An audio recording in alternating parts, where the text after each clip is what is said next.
On September 11th, 2001, an unparalleled act of violence stunned the nation. 4 commercial airliners were hijacked by the terrorist group Al-Qaeda in a coordinated attack against the United States. Planes were flown into the north and south towers of the World Trade Center in New York City. A third was heading to Washington, D.C., but crashed in a field near Shanksville, Pennsylvania, after passengers overpowered the hijackers.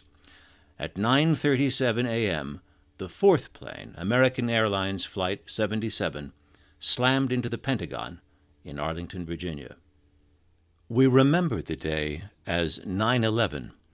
The deadliest terrorist attack in history killed 2,997 and injured more than 25,000 people, including first responders. At the Pentagon alone, 184 people were killed. As our nation grieved, communities of all kinds came together to rebuild and to heal. We vowed never to forget the lives we had lost and the heroic actions of first responders and other community members. 2 decades later, we still remember.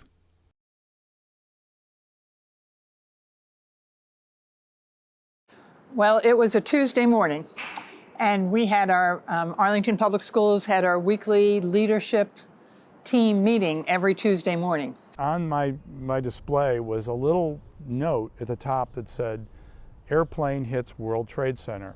Nothing. There are no links back then, hyperlinks to CNN or anything like that. So I kept on, hitting it, nothing.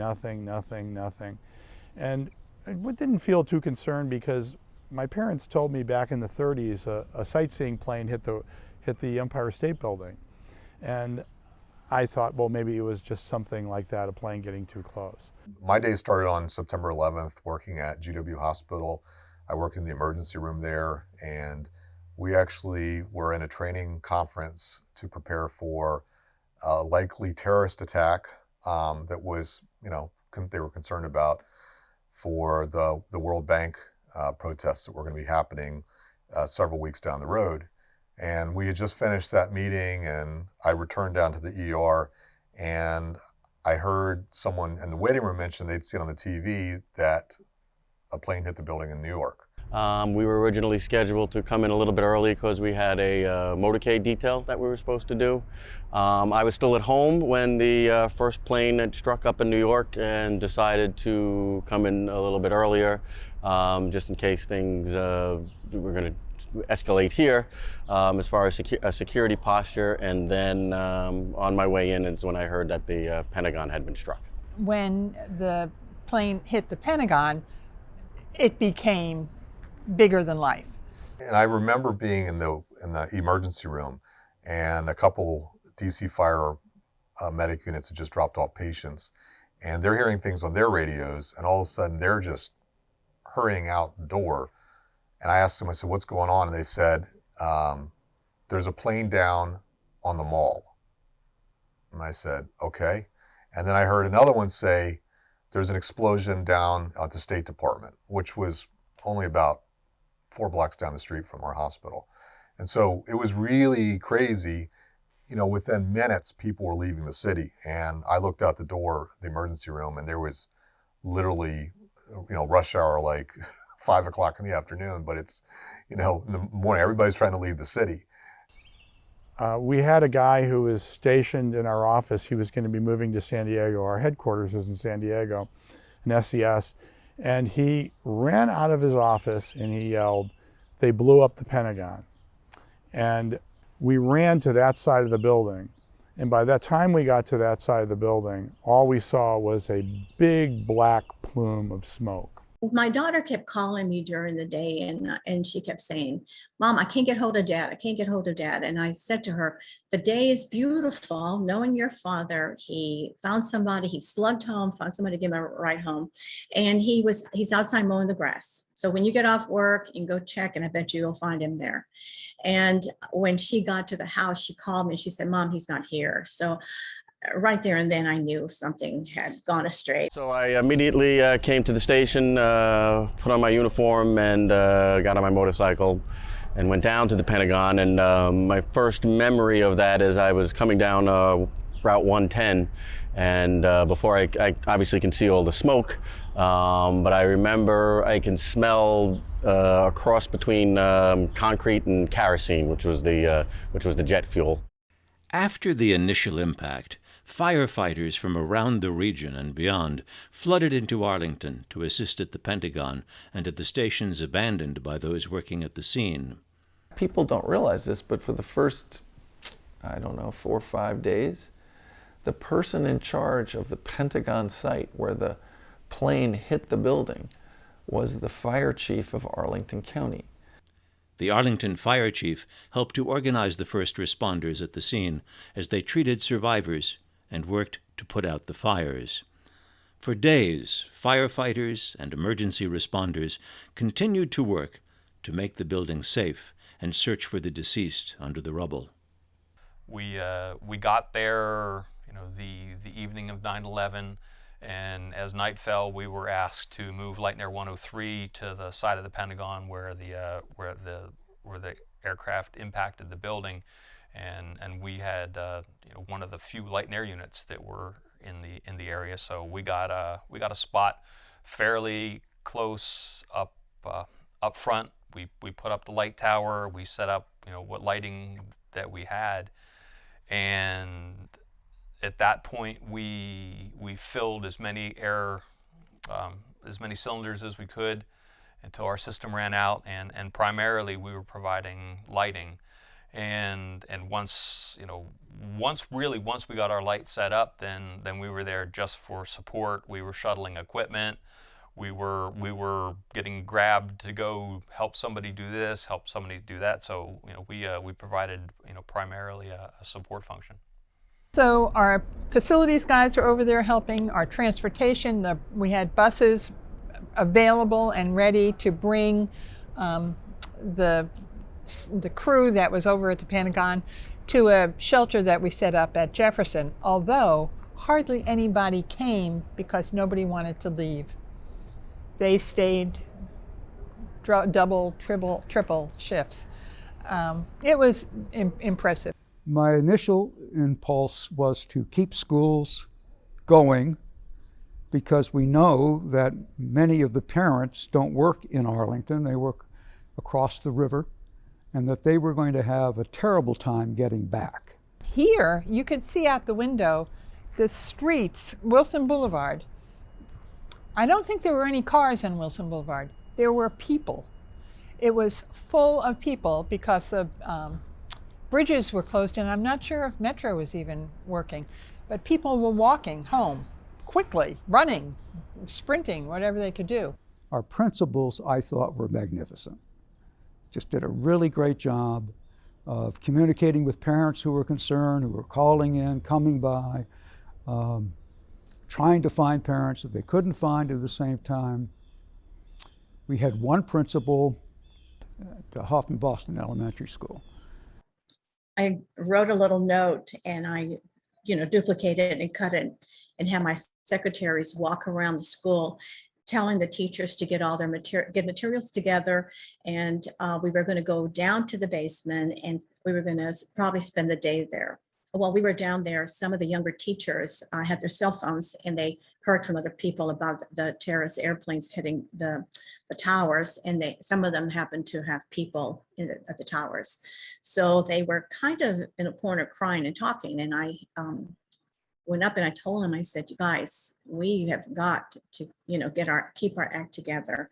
And so then I went back upstairs and wrote a short little memo that said, our kids are our first priority right now. I recognize some of you know people, at the Twin Towers, but we need to, and I think the Pentagon's been hit, but we need to kind of keep, the day just going smooth for the kids as best as possible.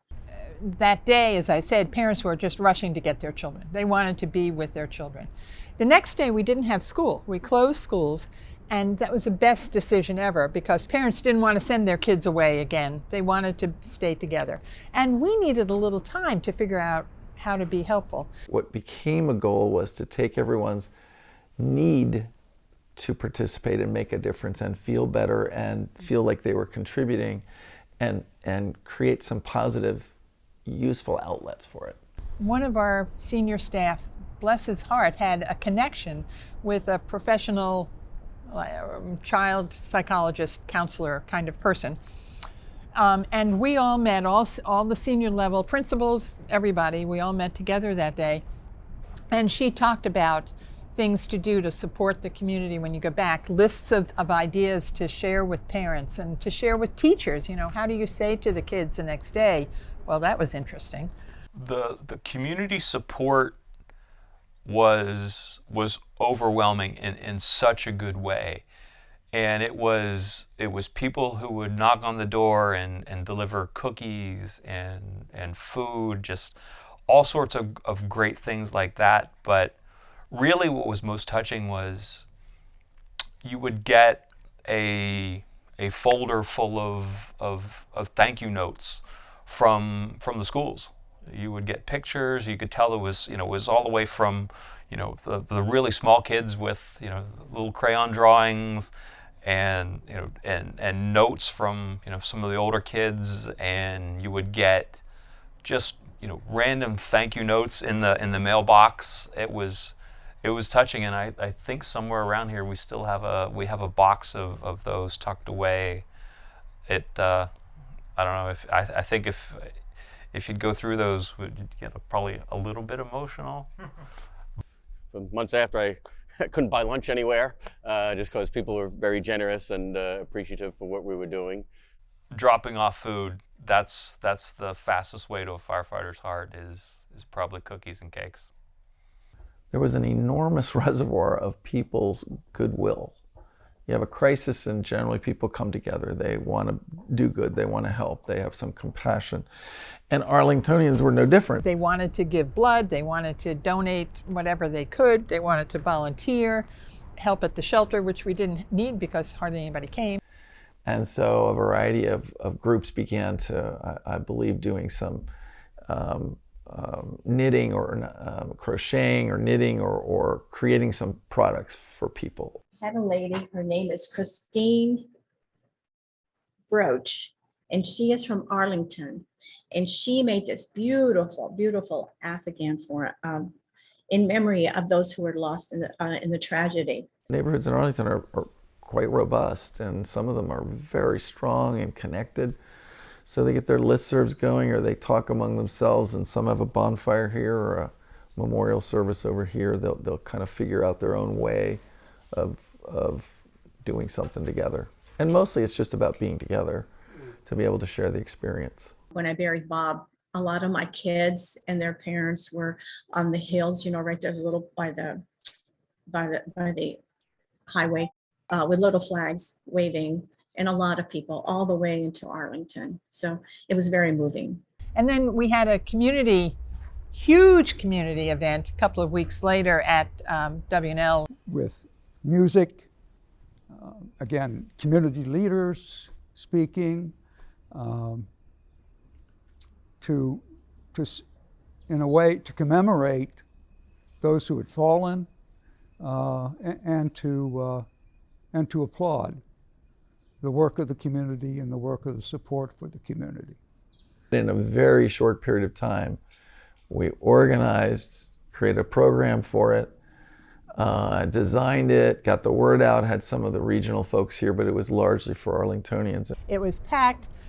Everybody wanted to be there. We had one of the anchors from Channel 4 was kind of the MC, who had been a native Arlingtonian. And just it was speaker after speaker, and then some music groups and high school groups. It was a time to come together and to appreciate the spirit of community. Arlington officials convened community and faith leaders to develop a message of unity to address a national rise in incidents of hate toward Muslims. At the Remembrance event, children from Randolph Elementary School shared thanks to first responders in the languages of their families from all over the world. Hi, my name is Liliana Smith, and I am in the 5th grade at Randolph School. In Honduras, where my dad was born, we say gracias para ayudar a los otros in Arlington.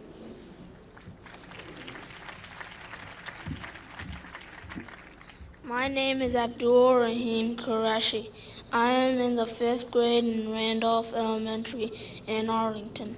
Where my parents were born is the country called Pakistan. In Pakistan, this is how we would say, thank you for keeping Arlington safe. Shukriya, Arlington की हिफाजत करने के लिए आपका बहुत बहुत शुक्रिया. Hello, my name is Gideon Zodu, and I am in the 5th grade at Randolph Elementary School in Ethiopia, where my parents were born. We say, but Arlington and Badana Nasilit Abikachu in Namasaganallan. Honestly, the outpouring, the number of people that came, the people that enjoyed and needed to be there in community and in solidarity and feel one another's, emotions was really a very powerful evening. And it really was kind of an uplifting community event. And I thought went a long way toward helping people feel not good about, but at least better about what had gone on. It was a valuable experience, a valuable thing to look forward to come together. And I think it proved to be the case. There was, there was a desire to really honor the people that had passed away on that day. And so there was just a concerted effort, I think, across the fire service and the police departments to really recognize the 9/11 responders. And that took its form initially in decals and emblems that were put on fire trucks and other emergency vehicles. And then it continued into things like the 5K race that we still have to this day to remember 9/11, so that we don't forget, the people who gave their lives and the people who died, civilians included, on 9/11. The Arlington Police, Fire, Sheriff, and ECC 9/11 Memorial Race has been a valued annual event of remembrance in Arlington. The race draws around 3,000 participants each September. Since its inception in 2002, the run has raised over $800,000 for charities focused on the healing of military personnel and civilians affected by the war on terrorism and the September 11th attacks. Beginning at the DoubleTree Hotel in Crystal City, runners pass through the Pentagon grounds on the 5-kilometer route. At the Pentagon, the National 9/11 Pentagon Memorial offers another safe space to remember the victims of the attack. It is located on the south side of the building and faces the wall struck by Flight 77. Visitors can see where the plane hit between the first and second floors, and looking nearby can see a charred black stone rescued from the wreckage and set into the new foundation. On this lawn, the activity of the day was the most frantic, but now it's the most peaceful. The memorial features 184 illuminated benches, each engraved with the name of a victim. Those dedicated to the 59 passengers and crew aboard the plane are oriented so the viewer faces the path the plane traveled. The 125 benches honoring the military and civilian personnel killed at the Pentagon are positioned so the visitor faces the Pentagon's south facade. The benches are arranged in order of age, from the youngest victim, 3-year-old Dana Falkenberg, to the eldest, 71-year-old John Yemnicki. In time for the 20th anniversary of 9/11, a new memorial is being built at Fire Station 5 in South Arlington. My name is Megan Maisel. I'm from Girl Troop 164, and for my Eagle Scout project, I am building a 9/11 memorial. For my design, I wanted to make it kind of unique. I thought since it's part of the Twin Towers and that's already one place that was struck by the planes, let's put a Pentagon-shaped walkway around it to show the other sites that got hit. And then in the middle is going to be 3 flag poles, a flag from each site. So Arlington, New York, and Shanksville flag. This is a I-beam from the Twin Tower. The New York department gave it to Arlington in like a kind of a sentimental way because they got a piece of the Pentagon and we got a piece of the Twin Tower. For Arlington, it's important because this fire department was the first engine to respond to the plane crash. So to them, it means a lot. And so I think it's very nice and very sentimental to build a memorial just for them. How do the events after 9/11, how do I feel about it when you compare them to World War II or the Korean War or the Vietnam War? I think that or the financial crises of 1929 or the 80s or the 90s, all these things we seem to, with time, forget about the possibility that it can happen. We need to be humble and recognize that it can happen. And so it's important to realize that. It's important to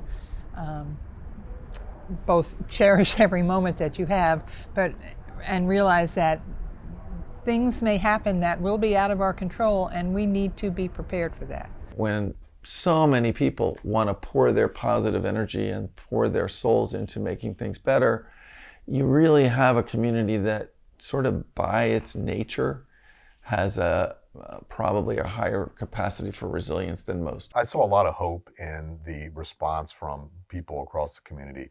As much as people can be divided at times, people really unified, and there was an enormous sense of patriotism. I saw more flags flying, American flags flying, in the weeks after 9/11, I think that I'd ever seen in my life. The strength of that response, the resilience that folks displayed, and essentially the tolerance displayed that didn't always go that way in all communities was heartening. I think Reed mentioned that the logo says never forget, and maybe people are starting to forget a little bit. As bad as it was, for the world in the days and weeks that, people were flying flags and people were more likely to, give each other a hug than, give them a scowl. We need a little bit more of that these days.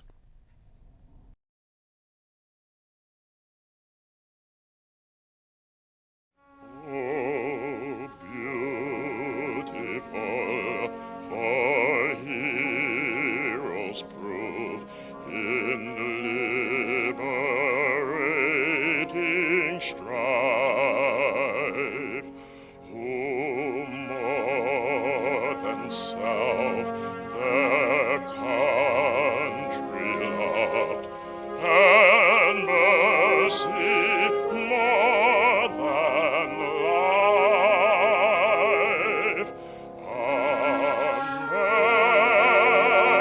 America,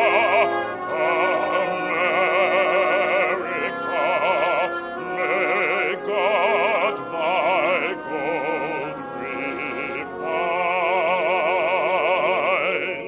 till all success be